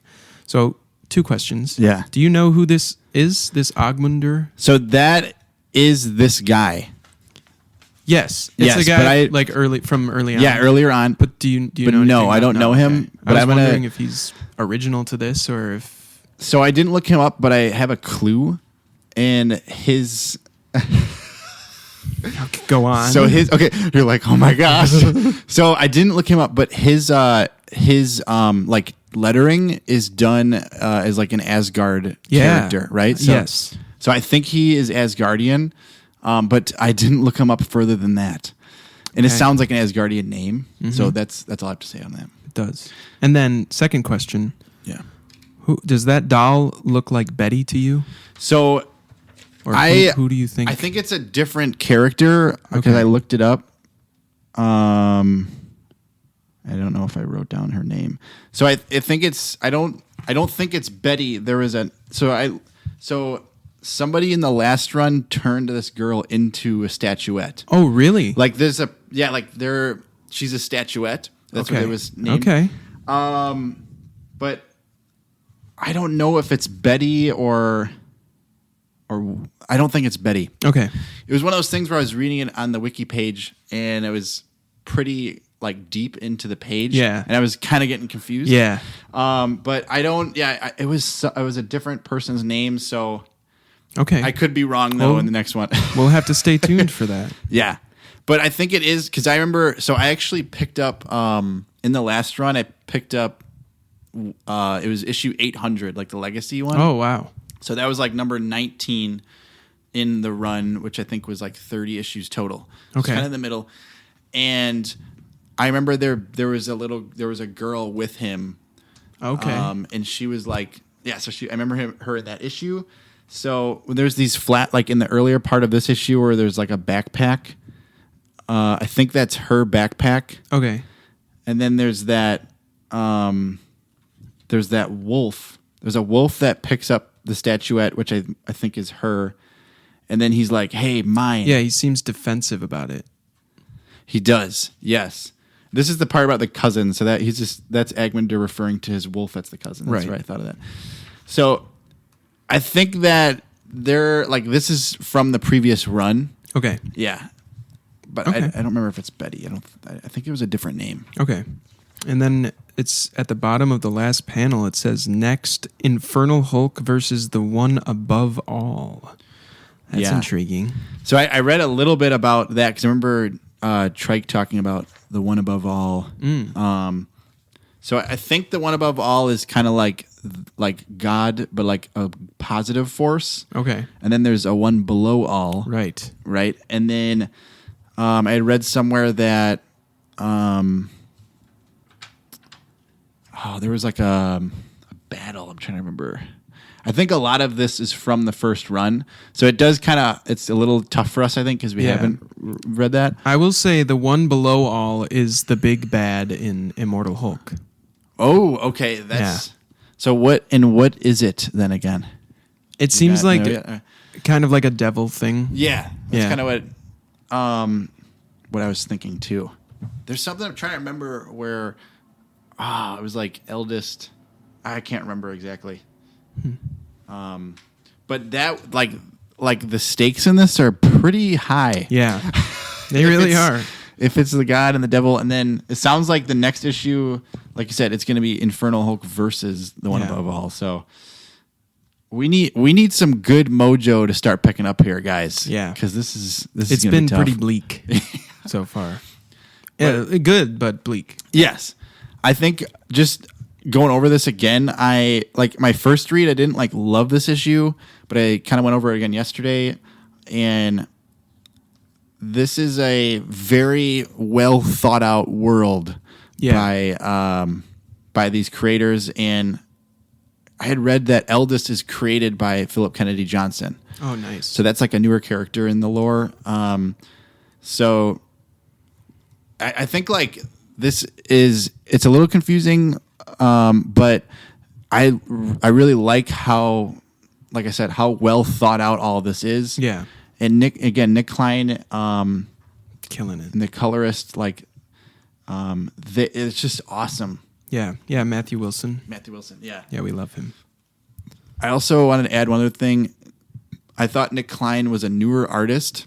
Okay, but he's not. He's been with Marvel for at least 10 plus years. Well, didn't you say you found something? A card or something that had his name on it? I don't remember. That sounds familiar, but that could be like a trading card or something. Trading card. Oh, that was Kev Walker. Oh, yeah. Okay, that was the other dude, the other guy. Oh, that's a really good. Yeah, good. So memory. He did the Bruce and Betty art in 3. Exactly. Okay. Yes, and that was a Magic the Gathering card I found from when I was a kid. That's what it was. So. Okay. But yeah, so cool. But yeah, both have been at it for a while. Nice. All right. Well, that's it for Infernal Hulk. Yes. We got one more comic here. Jonah, would you like to introduce this last one? Yes. All right, guys. We got Captain America number 7. And I'm going to say, I didn't say it on the earlier ones, but this one is written by Chip Zdarsky, Art by Delio Diaz and Frank Alpizar. Coloring by Romulo Fajardo Jr. And I'm going to say letterer by VC's Joe Caramanga. Okay, this one was my fave out of our 3 this month. Nice. Dude, saving the best for last. Yes. I feel like we are picking up steam right now. Yeah. A lot of the groundwork that was laid in the first arc, the first 5 issues, which again was set around 2001, like in the past a little bit, is coming to fruition now. This is the present day. There is like Chip Zdarsky. I've read him a decent amount now, and he's like super clever, very smart, usually politically, like stuff very topical, like talking about political things that are current. But what I really like is in the first arc. So in the first arc, there's the character Marius Wolf, who is a rebellion leader in Latveria, and he's trying to take down Doom. But in this one, in this arc, kind of the lowdown is that they're going, like, Doom has been taken down, and now all of these separate factions are trying to vie for the new power. Right. Which, like, is a real thing that happens. Yes. Right? And, like, and a lot of chaos happens. So there, I just thought it was so cool that the bad guy in this issue we learn is Marius Wolf. Right. And he's the head of one of these very violent resistance groups. There's a scene where there's a dude just like opening fire on a whole bunch of civilians, and Captain America, like people in his group, S.H.I.E.L.D., are shooting people, and he's like, "Stop killing people!" Basically, he's like, "Stop!" And this one shooter's shooting a bunch of people, and then this Marius Wolf, who we learn his character's name is now Salvation, right? Just shoots this dude point blank, like right in the head. Crazy. And it's nuts. And then he's like smiling like 2 seconds later, and Cap is like, "What the fuck is going on here?" So I think like I love this. I love Captain America. I really like this comic, but I feel like he's never going to be not interesting because of politics. And there's so many interesting things that happen in politics all the time and in current day. But there's a lot of like references where one of his guys in S.H.I.E.L.D. is like, "Hey, like we should just take this dude out. Let's take out Salvation." And he's like, "I'm like," Cap's like, "No, like I'm the leader here. We're not going to keep doing like an eye for an eye thing." Yeah, Cap is like, "If you lay a hand on this guy, I'll be the first person to testify at your trial." Yeah, it says something so like sassy and badass. And then he just look at him. He's just like, no. He's like, no. And there's like, I feel like every issue, like somebody mentions how he's some old out of touch dude. Yeah. And that's like the part I'm getting at, is that's such a cool part of his lore that you can always bring that in. Yeah. But he's always like, he always is the moral center. Right. And the people like he's the moral center of this issue again. Like, again, that killing is not the answer to this. And it's pretty refreshing that way. Yeah. I actually, to go along with what you just said, there was a quote that I really liked that I wrote down for my notes. So near the end, Cap decides he's going to go off and spend some time talking with the people of Latveria. Yeah. Which is very Cap of him. Very to go and see, like, what do the people think about this stuff? He says people are the whole reason that he's there. So this woman, Mirel, invites him for dinner and basically tells him all 3 of these factions are trash. Like, there's no good option here for which way this Latveria can go. And Cap drops this quote. He says, "I believe in my core that the people need to dictate their future together. Democracy is a flawed beast, and the eyes on it can never rest, but it's worth it. To know that if you're angry at the way your government is being run, you can do something about it that doesn't require picking up a gun." That's okay, that King. Is it. Go off. And slay. And it's doubly effective, I feel like, because Mirel is looking at him like he's kind of naive, and he's crazy, but this man just sticks to his principles. He does. No matter what. Yes. And that's why he's such an admirable, likable guy, you know. Yes, totally. He knows agree. what's right. I love that. That's a great quote that you just pulled out there. Oh yeah. That's just there's it just makes me think a lot of stuff.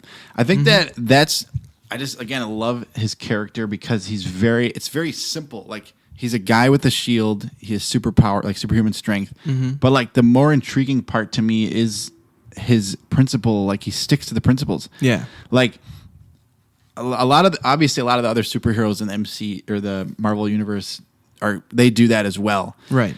But there's just something about him where he does it like the most, it seems. Like that is his main focus. He doesn't care about his strength and his other things. Like he just wants to try to better situations. Definitely. Yeah. What were your overall thoughts on this one? I really enjoyed this. I think too after kind of rereading it to get ready for this, I think this did take the top spot for me this month. This was my favorite of our three here. I really like at the beginning the guy Charles Castlemore, who's one of the guys that's working for S.H.I.E.L.D. with Cap. He calls Red Hulk Elmo. Oh my gosh, which I thought was hilarious. Yeah.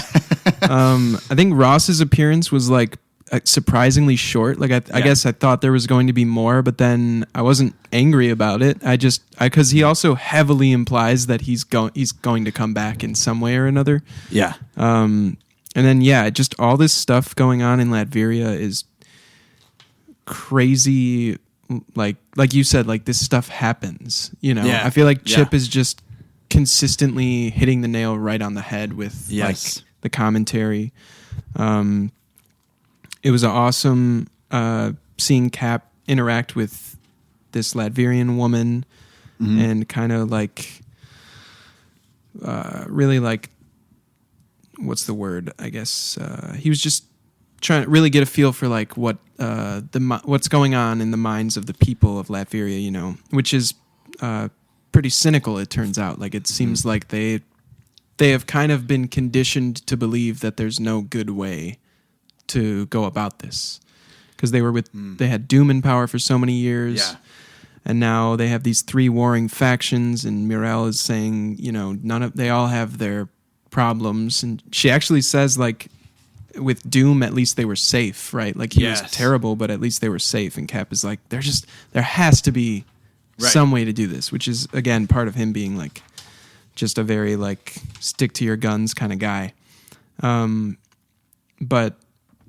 or rather stick to your not guns, I guess.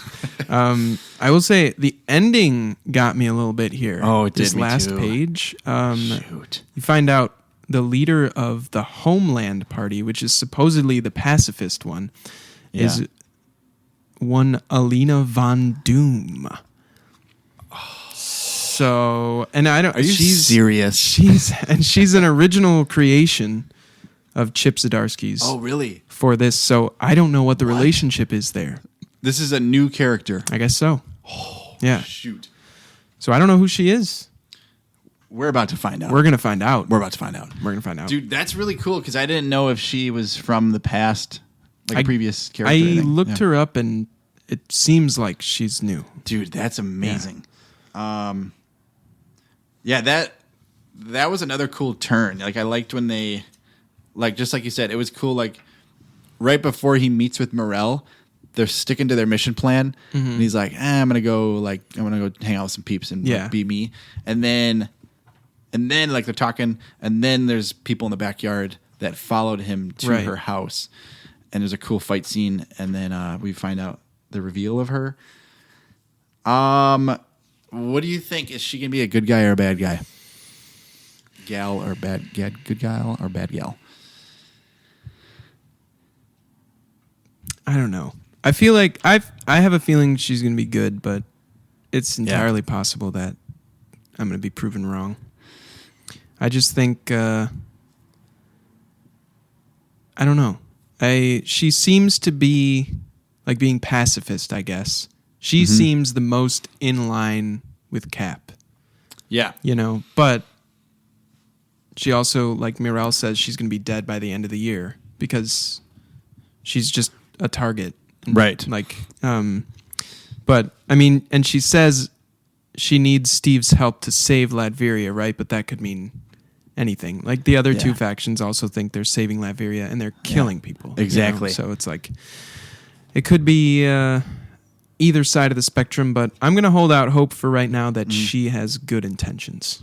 Yeah, I would agree with you. I think because there's not a lot of good stuff happening in Latveria, and we got to have somebody. There's got to be some bright light. Exactly. Yeah. So that was I'm really excited to see what happens with her. And there was a quote from Salvation that I wanted to say, where he's like, okay, so it's when they're like Salvation is like walking him through Doom's castle, or his castle, which by the way, he has kept up like all the portraits. He has like a portrait of Doom, and like you can just tell this dude wants to be him. Yes, Marius Wolf clearly is up to no good. He's up to no good. Yeah. So I think that was the main thing I wanted to. Was there a quote you were? I was. I didn't say the quote. Thank you. Oh yeah. So he said, "If you try to impose your ways on me or my people, I will remove you from my country." So kind of up until that point, you know, obviously he shoots that dude, but then he's like, "Oh, like I'm a good guy. I'm friendly." Yeah. Even though I just killed that guy, and then now he's like threatening Steve. Yeah. So like, we may see some stuff go down. By the way, I just don't. I wonder if why people don't know this, but like threatening Captain America. I don't know. You think good idea, bad idea? I don't know if that's going to work out. It doesn't seem to work out for a lot of people. Yeah. Maybe he'll be different for some reason. It might. Maybe. I mean, obviously these characters are not reading the comics. No. Right? Obviously not. They're obviously not. No. But Doom was familiar with him. He's like, "Oh, I'm a big fan. You know, I love you." So, but some of the other guys, they don't know what he can do. So they're going to be in for a rude awakening. Yeah, they are. Yeah.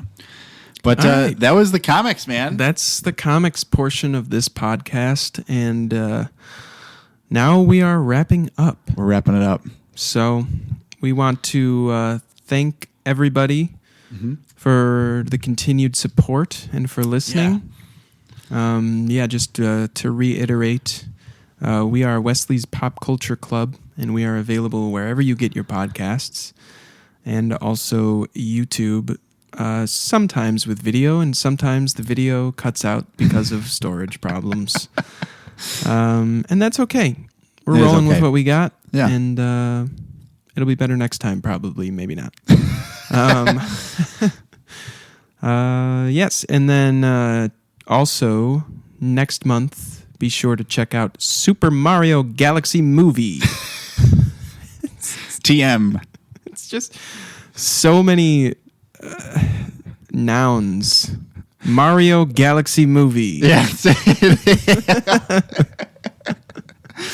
It does seem a little clunky, goofy. Jonah, you wanna take us out? Yeah. All right. I wanted to say thank you for listening too. We've gotten some nice compliments, and just hopefully everybody's enjoying all of the stories they are consuming. Feel free to reach out to us, in a comment or please do. Yeah, just leave a little comment if you want to talk about something, and we will chat. But other than that, we will see you guys in April. We'll see you next month. Thank you. Bye. Bye.